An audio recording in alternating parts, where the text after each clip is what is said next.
Tēnā koutou, tēnā koutou, tēnā koutou katoa. Welcome to World Green Building Week 2020. My name is Jennifer Whittle and I'm the Director of Communications and Engagement at the New Zealand Green Building Council. At this time each year, Green Building Councils from across the globe join together to support the World Green Building Council's annual campaign to focus on the better delivery of sustainable, greener buildings. This year, Green Building Councils from across Europe, the UK, South Africa, India, Malaysia, Singapore, and Australia are all calling on the building sector, policymakers, and governments to take further urgent action to deliver net zero buildings. Let's go.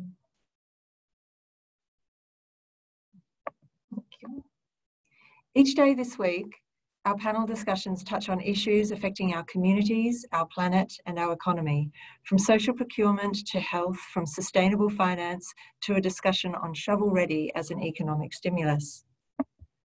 I'd like to extend a warm welcome to all our members dialing in today, and for those of you who are not members, a quick reminder of who we are and our vision for Aotearoa. We're a not-for-profit established by the construction property sector, and our vision is for all homes and buildings in Aotearoa to be green, sustainable, and making healthier, happier New Zealanders. Aotearoa has continued to make positive steps. Some of these asks were set down by the NZGBC in the Zero Carbon Roadmap that was released at this time in 2019. After years of industry advocating for strong government action, including an update to our woeful building code, MB has launched the Building for Climate Change program, promising once-in-a-generation reform.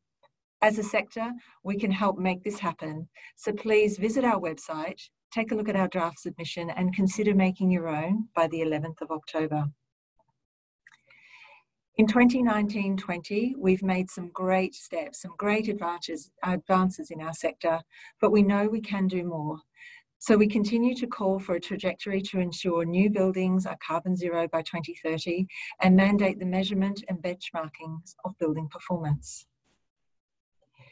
As we strive for relevance and to ensure international measures, we're increasingly asked to support our members and clients as they look to demonstrate the link between the United Nations Sustainable Development Goals and green building. Here we're showing the direct link between at least 9 of the SDGs. That's a direct link, but there's willing to be more indirect links. So thank you again to Temperzone and Rubix as our national sponsors of World Green Building Week. And thank you for joining us for World Green Building Week. To kick off the week, I'd like to hand over to our host, Nadine Higgins, who is kind enough to join us again for our panel on social procurement, a topic that should prompt us all to look for opportunities for continued improvement. Over to you, Nadine. Thank you so much. Inga mana, inga reo, inga karangatanga maha. Tēnā koutou, tēnā koutou, tēnā koutou katoa. Kia ora everybody, and welcome to the Green Building Council's panel discussion during World Green Building Week. That was a great introduction. Thank you, Jennifer. So thank you all for joining us. Ko Nadine Higgins tēnei. I'm going to be your moderator today.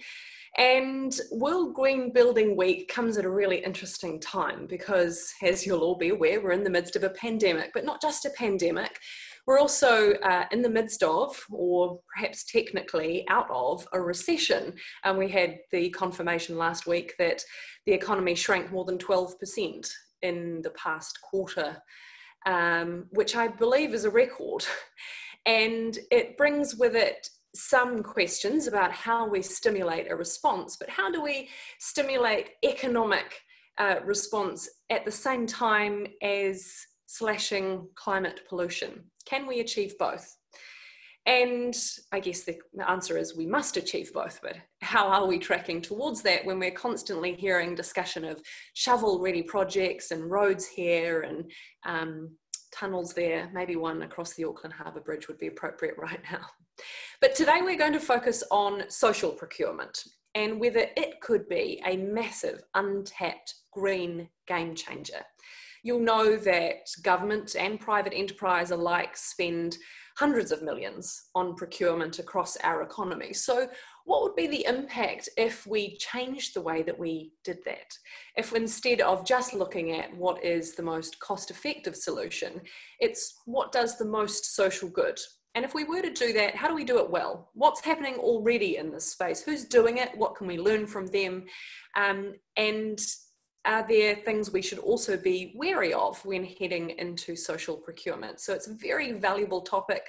I think it's worthy of discussion, and that's what we're going to aim to give it today with your help. So as Jennifer mentioned, you are able to join the conversation by typing a question in the Q&A box down the bottom, and we will attempt to put as many of your questions as possible to our esteemed panelists. So those joining us today, I'm going to give each of them 3 or 4 minutes to set the scene from their respective perspective, and then we'll spend as much of the rest of the hour having a discussion as we can. So to introduce you first of all to Anna Palleray. She is a board director of the New Zealand Green Building Council. In her other professional capacity, she's also the General Manager of Property and Infrastructure at Air New Zealand, and she's also been Air New Zealand's Head of Procurement, but she's speaking to us today in her capacity as a Board Director of the New Zealand Green Building Council. Also joining us is Dave Colquhoun. Dave is the Procurement Manager, Infrastructure and Sustainable Procurement Lead at Auckland Transport. And Dave is one of 3 procurement managers at Auckland Transport. He's responsible for the infrastructure category, so I wonder whether that means he's got some work to do on the Auckland Harbour Bridge. And he is also leading sustainable procurement. He's already implemented some new approaches for delivering social and economic outcomes, so we'll look forward to hearing a little bit more about that as the hour progresses. Also joining us is Peter Bowman, who is the Chief Advisor of Property at the Ministry of at MB. And Peter is also the Deputy Chair of the Australasian Public Sector Property Collaboration Forum, the Government Property Group Australasia. And last but not least, Louise Aitken is the CEO of Akina Foundation, New Zealand's principal intermediary for social enterprise. And Louise has a number of other relevant roles. She sits on the board of the Impact Enterprise Fund, which is New Zealand's first impact investment fund, and is also on the National Advisory Board for Impact Investing Network Aotearoa. So welcome to all 4 of you. Let's start in the order I introduced you with your 3 or 4 minute scene setter. So first to Anna Palleray from the New Zealand Green Building Council's board. Thank you, Nadine. Kia ora koutou. I hope everyone is well this morning, and just a little bit more about me, I guess. So procurement was a long time ago, so we'll go to Dave for the procurement technical questions, not to me. But it was some years ago, and actually today I've started a new role at Air New Zealand, so have just stepped away from my property role as well.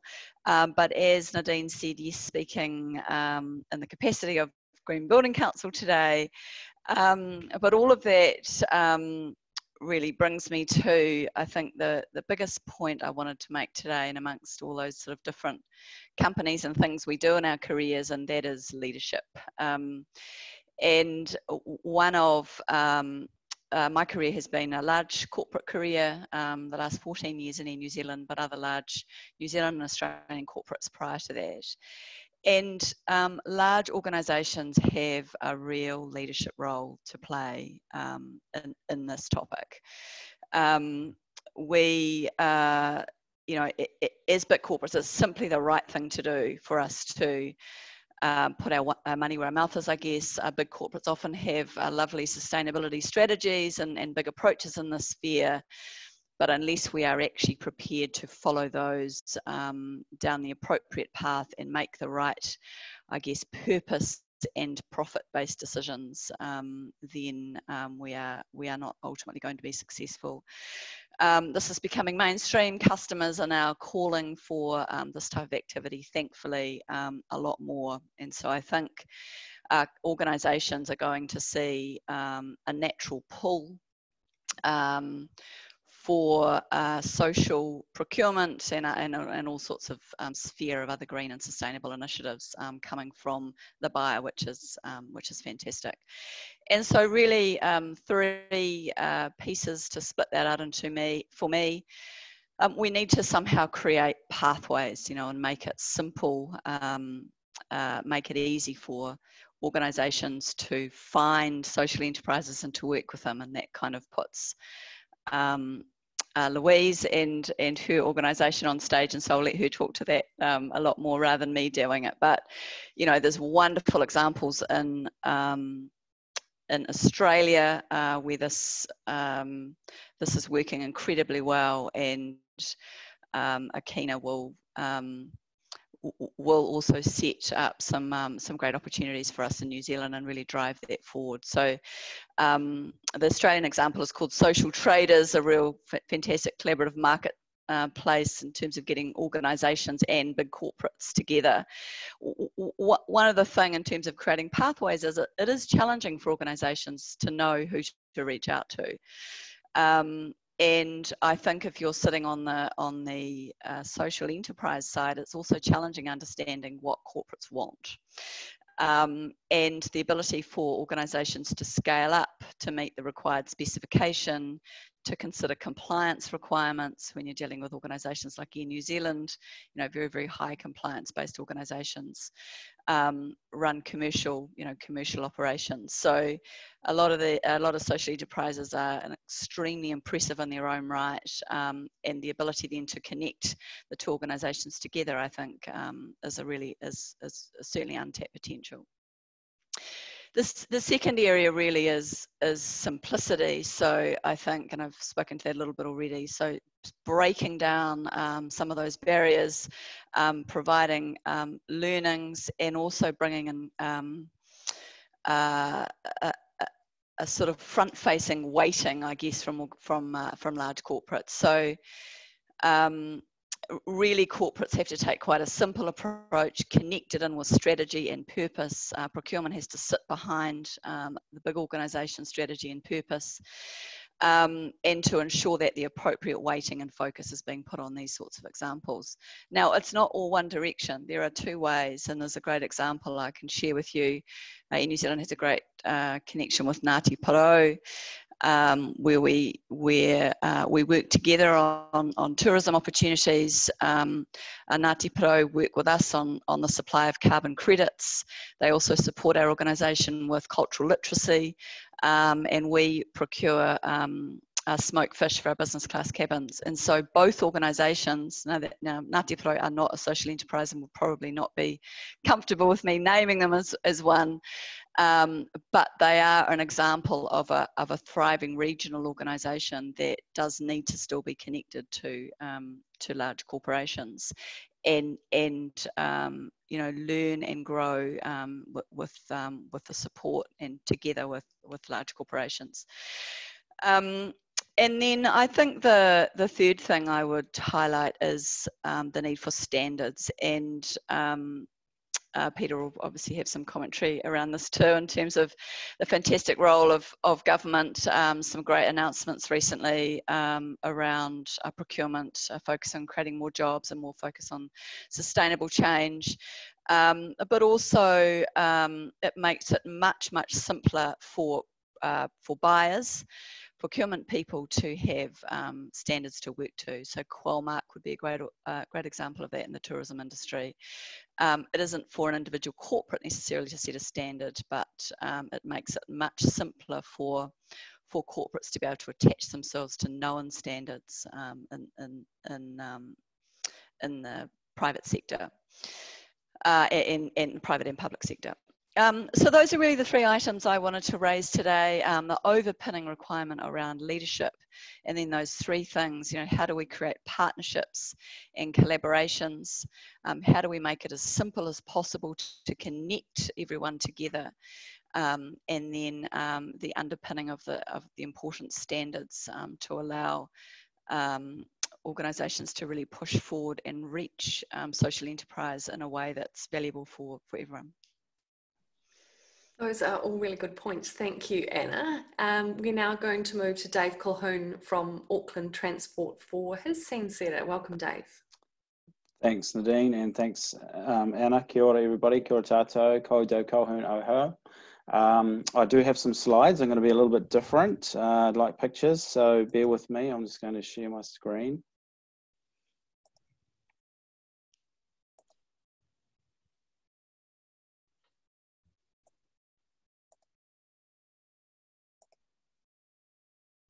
Hopefully you can all see that.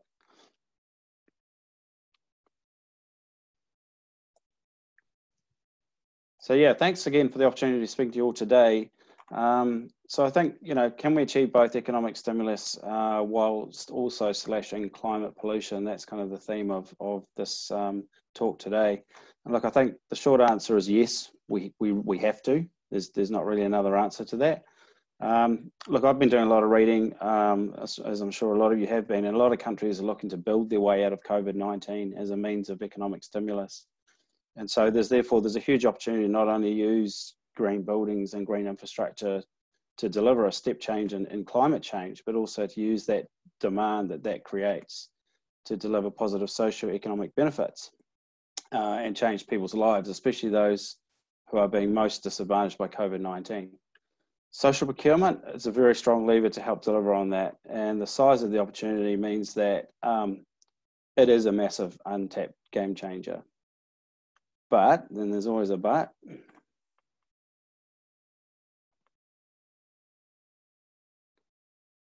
We need to be wary. And some previous major world shocks from the Spanish flu, Second World War, and the global financial crisis have failed to thwart the increases in the global CO2 emissions, as you can see in the graph on the left. And then locally, if we bring that into the social context, South Auckland unemployment post the GFC has experienced and continues to experience a disproportionate level of unemployment relative to the rest of Auckland and New Zealand. So what is the answer to both these challenges, and what can we do differently? Well, I'll just take you to a quick snapshot of our friends in the United States, the National Minority Supplier Development Council. This was established in 1972. It's now created over $400 billion in economic outputs. This has led to the creation or preservation of 2.2 billion jobs, and it's contributed 49 billion in revenue back through taxes. So basically social procurement in action, creating positive changes and outcomes. At Auckland Transport, we're achieving some success as well and similar things, but certainly not to that level yet. It's a good aspiration. So there is hope, and there was 4 key questions that are associated with today's theme, which all talk about social procurement, and I won't go into all of these now, as I'm sure we'll probably cover a lot of these in the Q&A. So there's lots to consider and cover, but I just want to probably focus on the third question. How can we fully realise the enormous potential for social and green procurement? In my opinion, do everything possible. Hire more people, legislate for it, incentivise for it, do whatever we can, because that's the only way we're going to fully realise the enormous potential. And look, some countries are already doing this and seeing positive results, and others are doing very little. And Anna touched on before about government procurement here in New Zealand, and you may not be aware, but the government procurement rules were just strengthened last week, including mandating 138 departments and agencies to consider how they can create quality jobs, particularly for disadvantaged or displaced workers and traditionally disadvantaged groups such as Māori Pacifica, people with disabilities and women. Also requiring mandated departments and agencies to assess the greenhouse gas emissions resulting from the materials and construction processes they use in constructing new buildings, and choosing which ones of those have the lowest upfront carbon emissions. And the third one was increasing the diversity of government contracts held by Māori and Pacifica businesses. So that's a fantastic, great start, but you'll note that it's only mandated for 138 public departments and agencies. Yet there's hundreds of other organisations, both public and private, out there that it's not mandated for. And that's only the public spend, where we know that the private sector spend in New Zealand is much larger than public. So there's a huge opportunity. So I really do believe that New Zealand is on the cusp of a step change in social procurement. Yes, we are behind the rest of the world, but we're catching up and we're learning lessons that others have already experienced, which can only be positive. And finally, I did see this morning from the New Zealand Herald, there's an article posted there about New Zealand Post building a brand new facility in South Auckland in Wiri, massive building, 100 million plus in Wiri. So my question, I'm reading through the article, is that going to be a green building? I'm not sure. it's based in South Auckland. Will the construction require delivery of socio-economic outcomes? I'm not sure. I couldn't really ascertain that either. But basically what I'm showing you here, I suppose, is this sort of thing here, combining building, construction, is a fantastic opportunity to address climate issues as well as socioeconomic. So that's really about it from me. Hopefully that sets the scene. Looking forward to hearing the rest of the presenters and also the Q&A. Thanks, and hope everyone enjoys the rest of the World Green Building Week. Thank you. Thank you very much, Dave. That was a great scene setter. And you've probably led quite nicely into Peter Bowman from MB, given you've just spoken about the change to the procurement guidelines. So Peter, would you like to now take your opportunity to set the scene? Kia ora tātou, nā mihi o te ata ko Peter Bowman taku e noa. Tēnā koutou, tēnā koutou, tēnā tātou katoa. Hey, I came in here as the Chief Advisor Property, talk about my vision for healthy, effective workplaces. And I feel a little gazumped by the rest of my organisation who have released all of these, the social procurement things and the build construction guidelines over the last few days. And it's not really my forte, but never mind. I'm still concerned about how social procurement can be a massive untapped green game changer. In terms of the government workplaces, we only deal with 67 agencies, not the 138 that we deal with from a procurement perspective, and 99%, in fact, probably 99.9% of the properties that we deal with are leasehold properties, and that has a particular concern or an issue for us. We lease, government leases, just under 1 million square metres of office space across the country. So on the one hand, we're quite significant, but on the other hand, it's not as large, anywhere near as large as the commercial office market. I think the issue for us is that property, in that sense, is a long and a slow game. It's hard to change direction as we go, and what we're effectively dealing with most of the time is, I guess I'd refer to them as second-hand buildings. So they've already constructed, they're already built, and we're occupying them. And so it's very hard to get sustainability or green outcomes within something that already exists. It's a little bit like trying to make a car, an old car that you bought, a lot more efficient. And to be fair, from a property perspective, over the years, we have been focused on cost efficiency. How cheap can we make it? How can we do it better? How can we get more people in?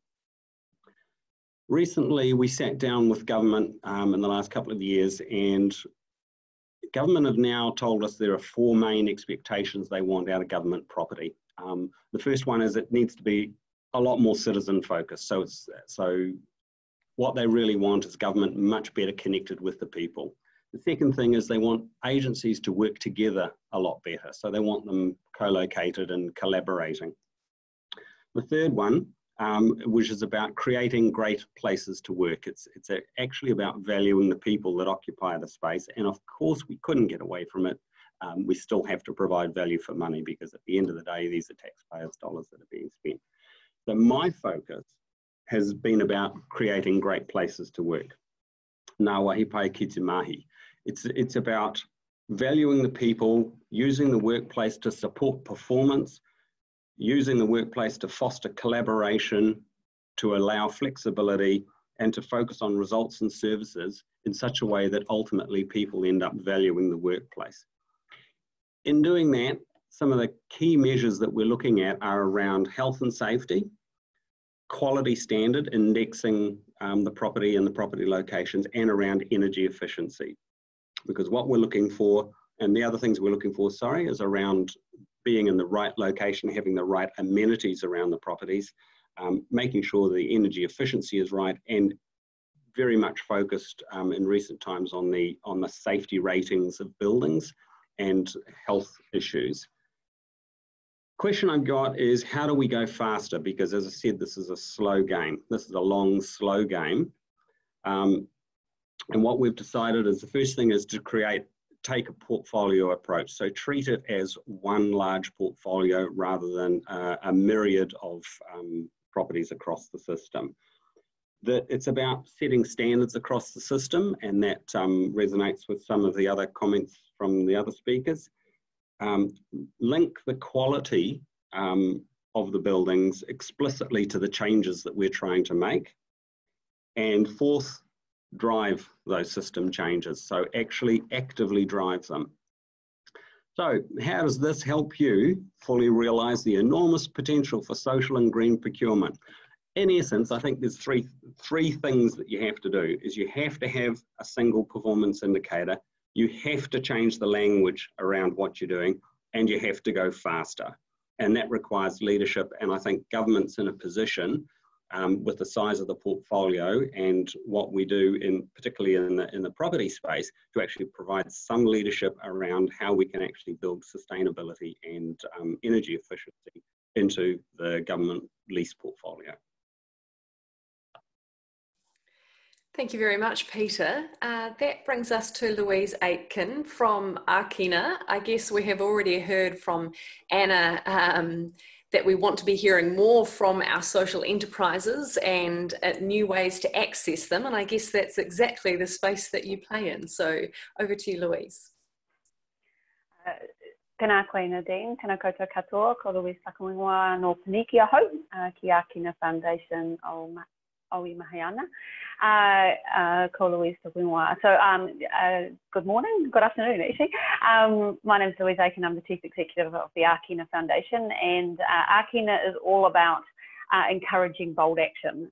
It's in our name, it's in the way that we work with not only the social enterprise sector, but right across our economy. And as Nadine pointed out, we are New Zealand's leading impact development organisation. We're a non-profit consultancy that helps businesses from all parts of the economy, all shapes and sizes, deliver more positive impact. And as has been discussed, you know, we're at a pretty critical time, not only as we recover from COVID, but also as we understand more about the economy that we really need in order to be able to address climate change and the real systemic social issues that we face here in Aotearoa, New Zealand.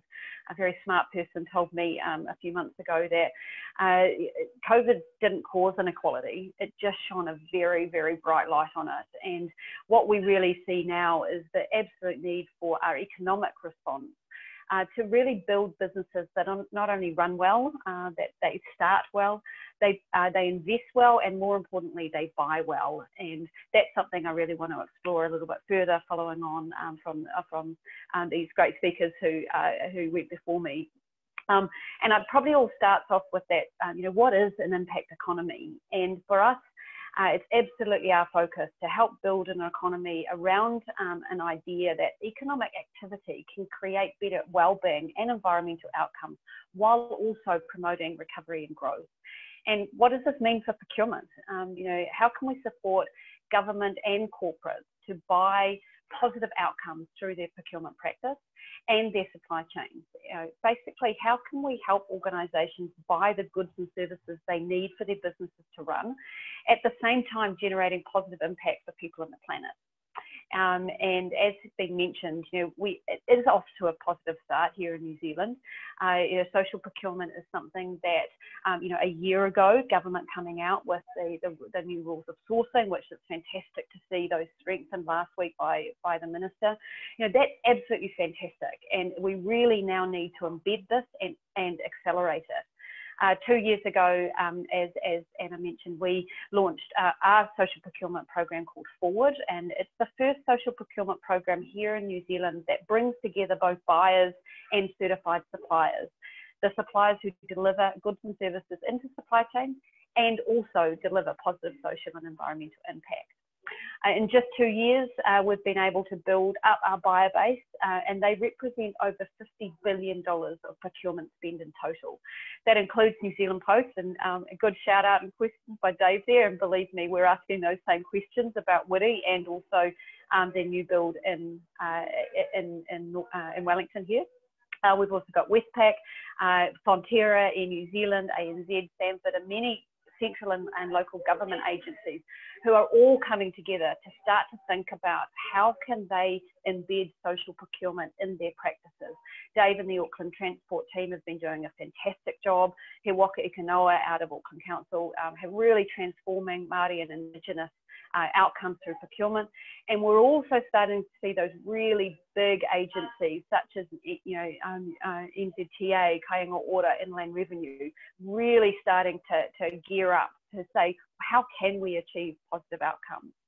On our supplier side, we've got 80 services, more than 80 now, services supplied by social enterprise, certified social enterprise, selling everything from waste management services, clothing, infrastructure services, and into the more discretionary spend that you would kind of start to see as pretty normal in the social enterprise space, things like catering, cleaning, corporate gifts, etc.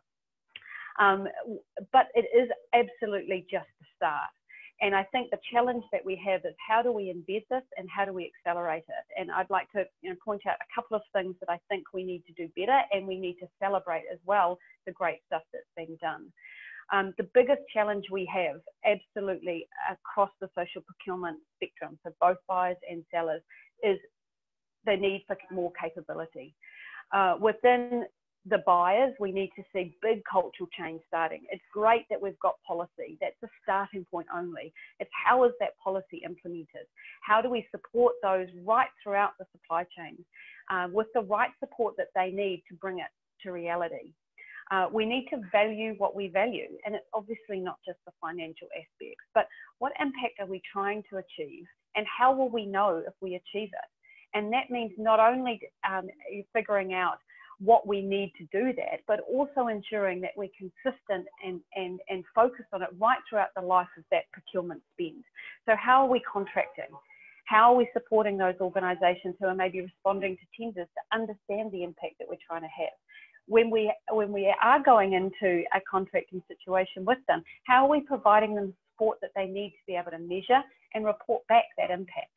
And of course, how are we celebrating it? And I think that's something that we're not so good at here in New Zealand, is to be able to highlight the journey that organisations are going on. So in order to do that, I'm going to give a shout out to Hutt City Council. They've gone on a social procurement journey, and one of those examples is a significant capital spend that they're doing, the Nainai swimming pool, just north of where I'm sitting at the moment. This is one of the shovel-ready projects, and within that time from being able to not only put that project up to government for co-funding, co-investment, they went on an impact journey. They started to unpick what social and environmental impact do they hope to achieve by the delivery of a significant resource for the communities to use. And Akina helped them with that. We created an impact strategy and a framework which really started to unpick exactly what the pool means for the community, what social impact will be delivered, and how will the pool contribute positively to the environment in which it sits. Now that's a bold challenge, a widow that went out to not only the project team, not only to the community and to be able to get their views, but really importantly, it gives a direction for the entire project. It not only tells the organisations who are interested in supplying goods and services into that project what impact they're hoping to achieve, but it helps them understand how to articulate the impact that they can have within their supply chains. So I think Dave summed it up pretty well in saying that we are catching up to what's going on, what has been happening internationally, but what we're also doing is we are jumping ahead. We work really closely with social traders in Australia, as Anna said, and what we're seeing now is with the support that's coming out of New Zealand, Aotearoa out of Auckland Council, the Pacific Business Trust, Akina, we're all coming together to actually make significant change. And the challenge I put out to everybody listening here is, how are you going to contribute to that?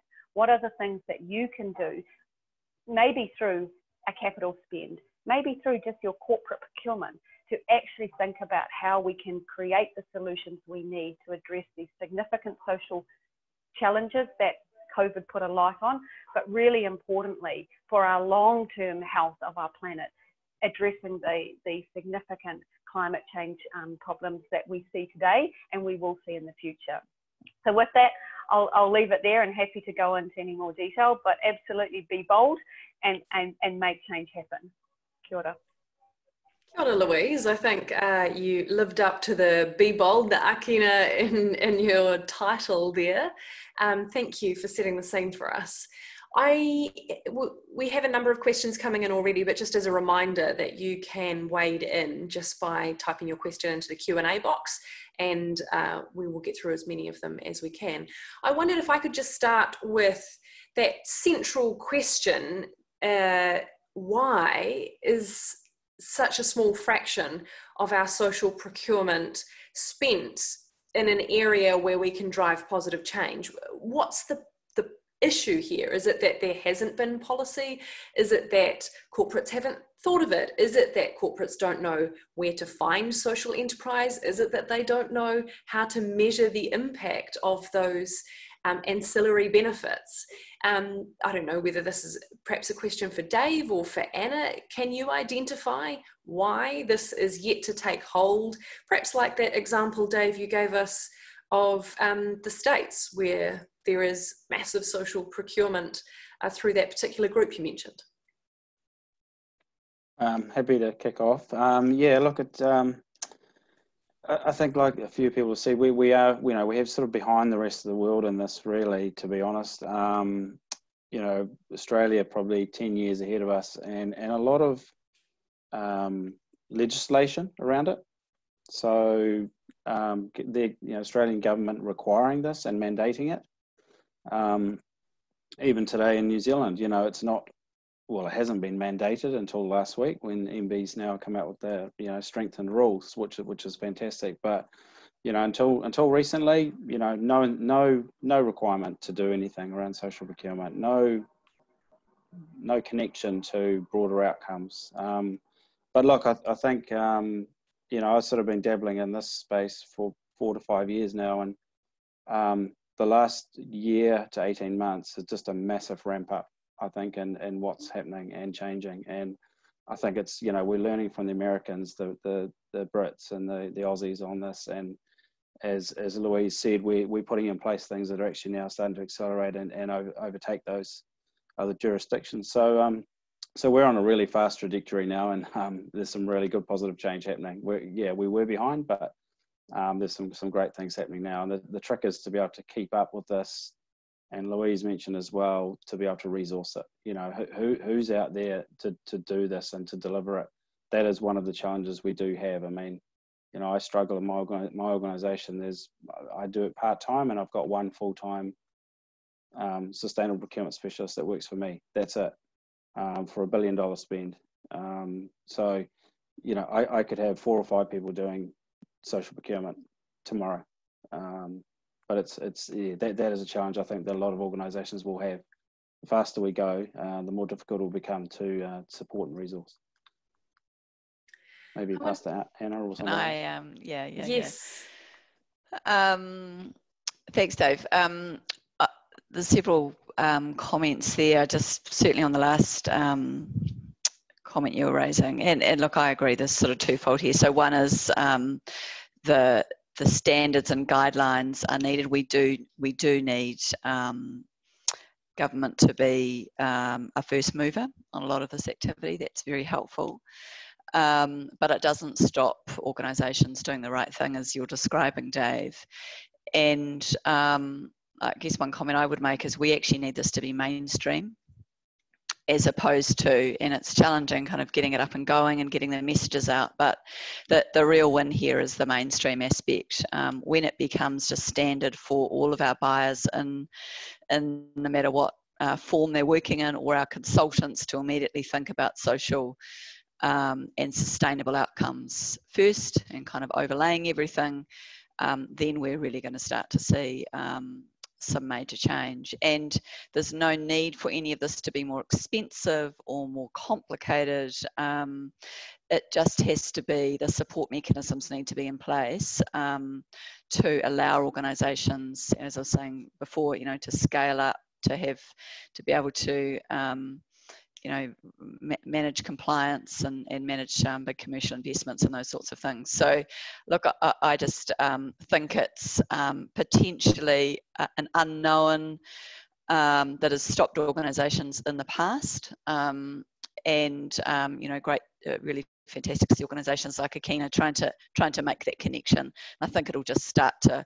flow from here. One point I would make is when we think about what we've learned through COVID, one of the things that's been quite clear is supply chain resilience, or the imbalance of that, I suppose, or how sort of fragile that is, and how we value that in times of crisis. And so that immediately says there is far more opportunity to source locally, to work with our local producers and manufacturers in region, and with social initiatives at the core to make really good buying decisions, sustainable decisions. Annie, you mentioned there that there's no need for it to be necessarily any more expensive. And I just note that Peter from MB brought up cost efficiency as one of the central tenets that you're having to focus on. And I'm just wondering whether, is there a perception that social procurement means more cost? Or is it just a hard and fast rule that in prioritising other outcomes, the central priority still remains that it needs to be the most cost effective? So I truly believe that it doesn't need to be more expensive as sort of a start point, I guess. And you know, as you said in the start, I've had a number of years in procurement, and then the last 5 leading in New Zealand's property business, which is similar to what Peter was describing, 220 mainly leased buildings around the world. So, you know, it is simple, I guess, to take a lowest cost approach. And in fact, any procurement person would talk about total cost or whole of life cost. If these things are made clear upfront and are done through a collaborative way, integrated design right from the beginning, then, you know, I really believe there is no reason. And in property, change is very, very expensive in property. So if we talk about a capital project, for example, making a change partway through is you know, really not a desirable outcome on any level. But if everyone is really, really clear at the outset with the right focuses and a balance of focus, appropriate weightings across what we're talking about, as well as costs. You know, we need to be pragmatic here. It needs to be a group of parameters. Then, you know, then I really don't think it needs to be. And you know, it is important for social enterprise as well to that the expectation is that any relationship with a large organisation is a commercial one at the end of the day. But you know, it can't be profit over purpose. The two need to balance out appropriately. Yeah, and I'd like to add to that is that, you know, we have suppliers, you know, certified social enterprises, very large certified social enterprises who absolutely compete on price, and the impact that they deliver is over and above that. But what's really important in that is the buyer needs to value that impact. Many corporates now will be buying from social enterprises, they just won't know they're a social enterprise. So the first piece of work that we do when we start engaging with a corporate and also central and local government is we just look at who they're buying from already. And it's unbelievable to even the procurement managers, for them to actually understand they're already buying impact. They've just never seen it before. So that's the first step. Figure out who you're buying from already, because you're probably not valuing the impact that they will deliver. The second part of that is then saying, well, what are the other things I'm going to buy? What else do I need? And how do we give that signal to the social enterprise and the impact enterprise organisations out there that services that they will need? What we've got in our New Zealand social enterprise sector is some of the most innovative entrepreneurial companies that exist. So if they understand that a good or a service may be needed, and it could be a long-term capital spend that, and giving that signal to the market, is we will see innovation coming through. We will see solutions that will be available at scale in order to be able to meet that demand. So that's a really important thing for us to give the signal out to the market. But then as part of that, we need to be able to measure. And this is where it comes back to what Peter was talking about, is how are we creating a consistent way of measuring impact, and how do we make sure that a buyer on one side and a supplier on the other are speaking the same language? And that's the capability support that we need, because there's absolutely no value in an organisation saying that they're delivering an impact if that's not understood and valued by the buyer. Now, what we're starting to see is bigger organisations, the Frontieras, the Air New Zealand, the New Zealand Post, Auckland Council, they're starting to bring in and understand what that impact is and sharing it with their employees, so people get a sense of value from the organisation they're working in, sharing it with their investors, more and more important now based on what was announced by Minister James Shaw last week. Got to start measuring your climate risk, and therefore your supply chains are pretty important nowadays, but also starting to talk to their consumers about it. And that's where that impact language becomes really important. I'll pick you up on that, Louise, because there is a question here from Dallas, and it says, for our organisation, it's all about measurements and impact. We want to know that the initiatives we're undertaking are having an impact. Along those themes, when will MB provide some guidance around reporting and measurement and what success looks like? I don't know whether that has to be provided from MB or whether it could be provided by an ancillary organisation. Peter, did you want to talk about MB's role in that, or is that slightly outside of your sphere of influence? It's a little bit outside my sphere, but in reality, I think I agree with both Anna and Louise. In fact, I agree with pretty much everything that's been said so far. We're all going to furiously agree with each other. That's not a very good discussion, is it? Look, the thing for me is that people have to understand what they're doing and why they're doing it. So when I think of it in a property sense, MB and government agencies have no interest, or they should have no interest, in being the best property agency in the country. They have property to help an organisation to do the things that it needs to do. They don't have property because they want to be a better do better fit outs, etc. They actually want it for a purpose. And as long as you're really clear about that purpose up front, and what I articulated before was 4 main measures that government, or expectations that government have from government property. And I see no reason why, in a procurement sense, they couldn't have a very similar set of outcomes that they're looking for. So it's not about, have you bought enough toilet rolls cheap enough? It's about what impact has that had on the wider economy, on the wider makeup across the environment. So it's to me, it's more about making sure that you're actually doing the right thing and then doing it well. This is I know, Dallas, a good question, Dallas. This is a really important thing, and I think that MB has quite a significant responsibility and challenge in this space, because when you think, particularly at a government procurement level, and government are now going to be spending a hell of a lot more money in our economy than they ever have before, it's about how can governments start to look outside of their own silos. A great example of this is we've got a certified social enterprise called Pathway down in Christchurch, and they support people coming out of prison. They give pastoral care to those people integrating back into society, address some of their most significant issues, and focus around the employment outcomes. So they provide them a lot of the people. Their first job is de-vanning containers. So they have a social enterprise that goes in and empties containers. So if you think about it from a concept standpoint, New Zealand Customs probably need, a lot of containers emptied. But also, if New Zealand Customs buy their de-vanning services from this organisation, Oak Tree De-vanning, not only do they get the service, the de-vanning happens, but what about the savings for the justice system? What about corrections? What about MSD? How can we start to for New Zealand Customs to think more outside of just what they're buying, but also what's the benefit across government agencies, let alone the benefit for society.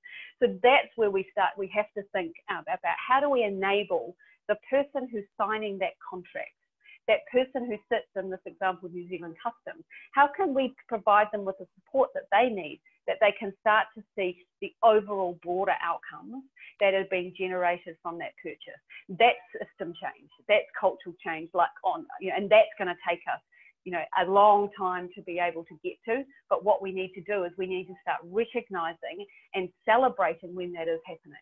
And I think that's the challenge that NB has at the moment, because that's a massive, massive piece of work that needs to happen. There's a question here from an anonymous attendee, which I think is kind of interesting. Does buying local need a greater focus moving forward to keep New Zealand dollars in New Zealand? And I guess what they're getting at here is you could procure socially so that there are benefits, but it could be an international organisation that is providing that. Should social procurement have any emphasis toward New Zealand-owned enterprises?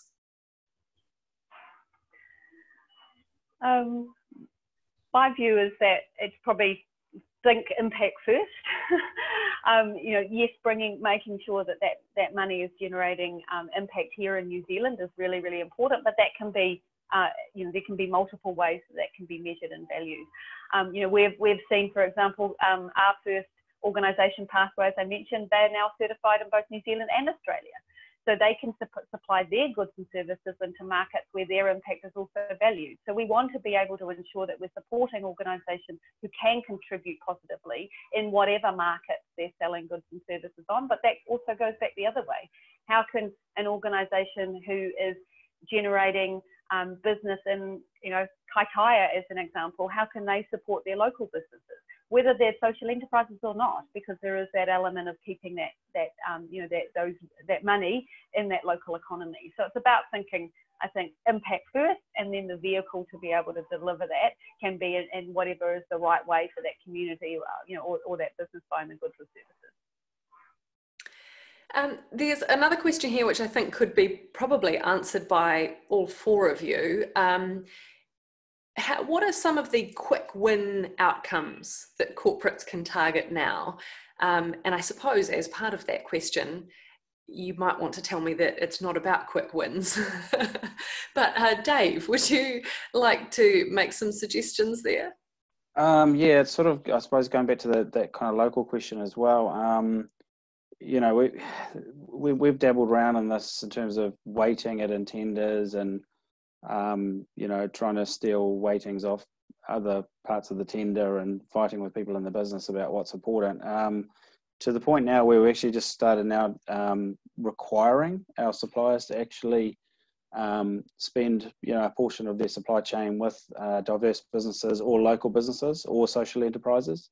They're all equally counted. So I think now is the time to be bold, to be honest, in this, and not to be sort of asking questions about, well, tell us what you could do, to actually be a more, we require you in this project or in this construction to provide positive social economic benefits as part of the project, and we want you to tell us what you're going to do that, and actually put that into the contract as well as a requirement. So it's a lot, moving a lot more, and this is what the Auckland Transport journey has been, is starting out really softly and asking for these things. What can you do for us, to the point now where it's okay, this is what we need and we want you to do it. And I think now is the time, especially in this COVID recovery and economic stimulus environment that we're in, is just for organisations to be a lot bolder and to be requiring that of their supply chain. So it's not just requiring social outcomes from your suppliers, but also requiring them to require it from their suppliers, so right down through the chain. Absolutely. Yeah. And a good project, I mean, just last week I was asking the contractor, for instance, that's building the Matakana Link Road up the north of Auckland. That's a local contractor who's building that job. They're employing local people, which is fantastic. But I said I had no idea. I said, what are you spending locally? And then he came back to me with a list, and it was a huge list of multiple diverse businesses that they are spending locally with. And And look, we get a lot of heat, especially from the local government context, or from local politicians, to be spending locally, obviously with them and their areas, to create jobs, etc. So yeah, I think that's a really topical point at the moment about spending local and buying local. So I think businesses and organisations, the more you can do that and focus on it, you know, you're going to get people happy in your regions, people happy in your local industries, create jobs. Yeah, I think it's very topical. Anna, Yeah, did you have some thoughts there? Thanks, Sorry, Nadine. carry on. I agree. If we can all consider that as an opportunity, I think that would be a great win out of today's conversation. But in terms of some quick wins, even stepping back further from what Dave has just described, is actually write yourself a strategy. You know, set up a strategy with this type of thing, and sustainability in general. Economic, environmental and social sustainability at the forefront of a procurement strategy is the first major step to taking a bunch of quick wins that will ultimately support the long-term viability of not only the organisation you work for, but all the other organisations that you engage with. And you know, ideally that ties into the organisational strategy, but that's absolutely the first step. And then, you know, procurement people spend a portion of their time in the tendering market, you know, out in the market sourcing products, engaging with new providers and existing providers. And that is done through typically a fairly robust procurement framework. And so if that strategy is simply reflected in that framework, the weightings are balanced with social and sustainable procurement attached to them, and to all the other elements that would typically be there, then that is going to be a really great step forward. Thank you, Anna. I just want to change tack slightly here, because there is a really good question I'd love to squeeze in before we finish at 1 o'clock. It's a question here from Maxine, that women are overrepresented in the unemployment statistics and the fallout from COVID. That's been seen already. What kind of targeted strategies could we explore or champion to redeploy their skills? Because I guess we can put that in the context of much of these shovel-ready projects are in areas that are dominated by men. So what can we do to make sure women can be advantaged in the government stimulus money? Louise, have you perhaps got some suggestions there? Yeah, so the most easy thing is buy from a social enterprise, because they're generally founded by women. So that's a good start. About 65% of social enterprises globally are women founded, and also have a higher percentage of women being employed. So that's a good outcome. But this is a really big challenge for us, right? Is that when government is starting to put money into significant amounts of money into male-dominated sectors, when actually 90% of the people affected by COVID are going to be women, that's a big challenge for us to be able to figure out how to solve that. So the long term is, how do we get more women into male-dominated industries, and I think that we really need to accelerate that. But in the short term, how do we enable women who have been affected by COVID, who are losing their jobs at a much higher rate than men? How do we provide them with the support that they need to be able to enter back into the financial system?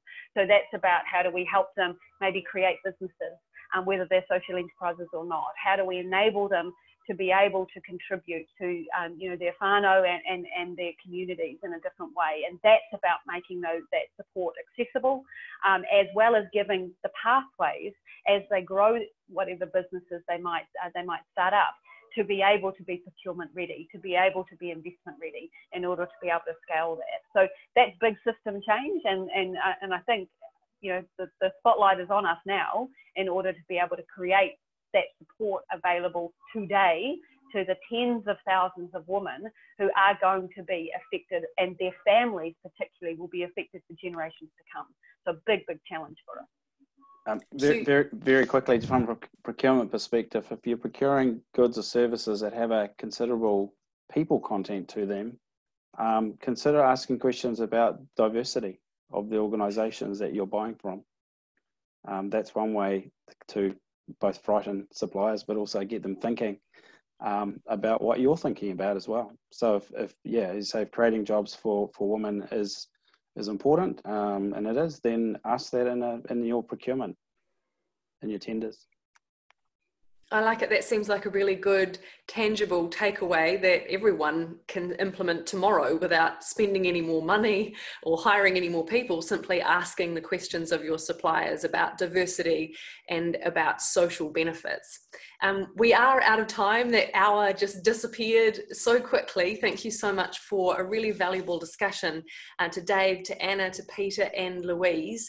And I also need to say a very quick thank you to the sponsors of this Green Building Week and also today's webinar. So Rubik's and Temper Zone, and also Resine, Jib and Auckland Conversations. It's a tough thing being a sponsor in an uncertain environment. So we're giving you a socially distanced virtual round of applause for continuing to sponsor events like these. So thank you very much for your questions. Thank you very much for tuning in. And thank you for having me as your MC. Have a very good afternoon.